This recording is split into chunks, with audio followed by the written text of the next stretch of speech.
Hello, it's Patrick. I'm going to go. I left off at the Princess of Wands. I was disturbed for a second. Um, this is coming up.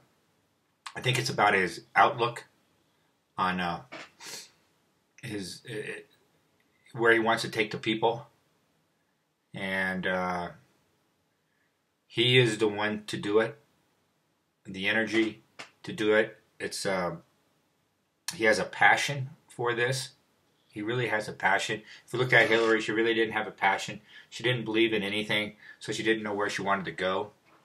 And this is someone who's going to have the energy, and it's almost a naive energy to what can be done. And you know what? You almost want your leader to have that for your goals. You can't, without passion, we're really not going to grow. You know what I mean? You just can't be clerical, which I think Hillary was going to rule by survey, doing surveys and polls. What do people want? Let's poll it. Let's get all the ethnic groups down. What do they want? It's much, much better to go into your heart and express the passion to the people and to the future on goals we may or may not be able to take, but at least we're going to try. Okay? And then Seven of Wands. It's about a situation. He's struggling. This deck is a little different.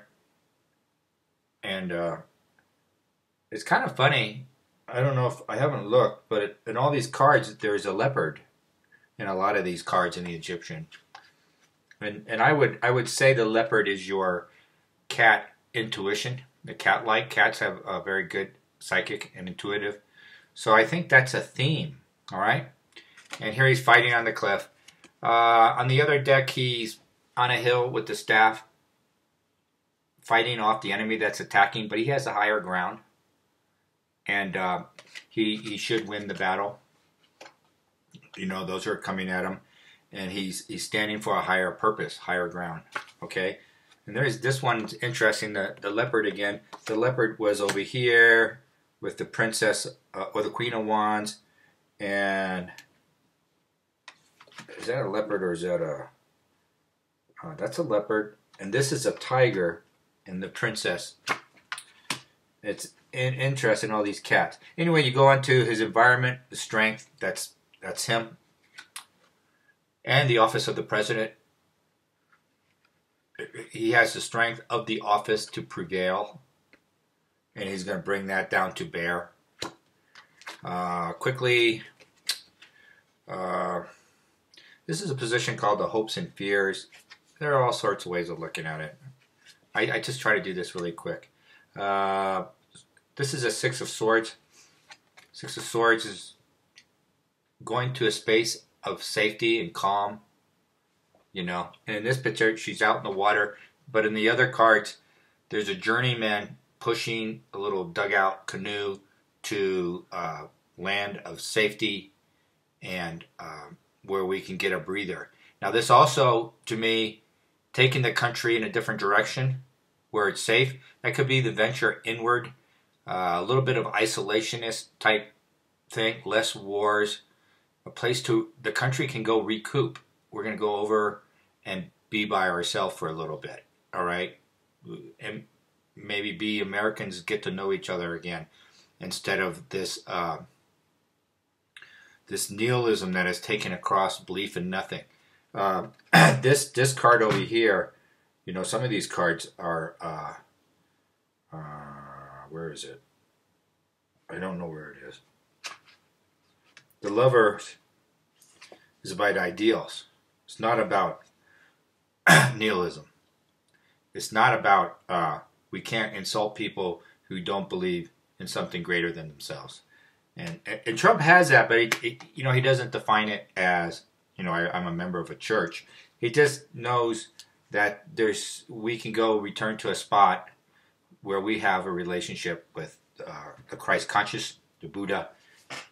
And this is the outcome.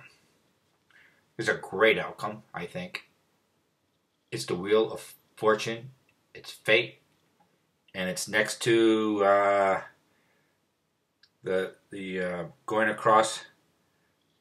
I'm just trying to say, I would say everything I saw has been pretty positive in a way. But the knives are out to get him. But this is a success card with this reading. All right. If it was a tower next to this and stuff, I wouldn't think it would be successful. But at the end of the year, at the end of the day, we're going to be in a better spot as a people, and it's fated. This is fated. This is fated from higher up. If we have this passion and vision to go for what's being articulated. Okay, that was a quick one. Sometimes I'm looking at this is the Egyptian card, and I was comparing it to more traditional tarot, or like the Aleister Crowley deck. You know, they're all different, and they emphasize something more personal. It's different doing it for this because it's about an individual, and this is about the United States as well. This is the country going to the end, and it's about fate. It's really out of our hands. There you go. It's really out of our hands. We're just going to go around, and new ideas are coming, and with his passion, he's going to take it, but he's going to take some hits. Why is he going to take hits? Because this opposes him.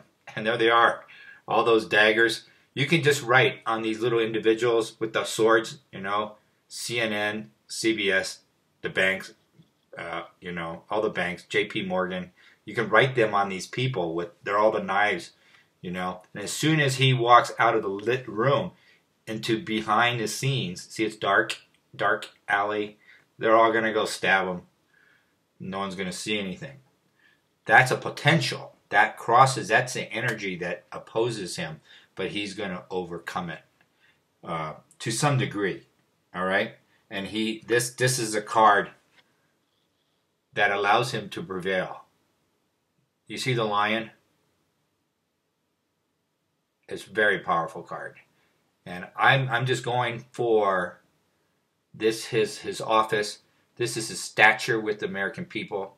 He actually won with more votes than they say. He was correct that there were a lot of bogus Democratic votes. My dowsing said that over and over and over again. Democrats probably added probably like 6-7 million extra votes for them. And I don't know how you get the integrity back into the voting system, but it should be a priority. All right. Bye-bye. I hope you enjoyed that.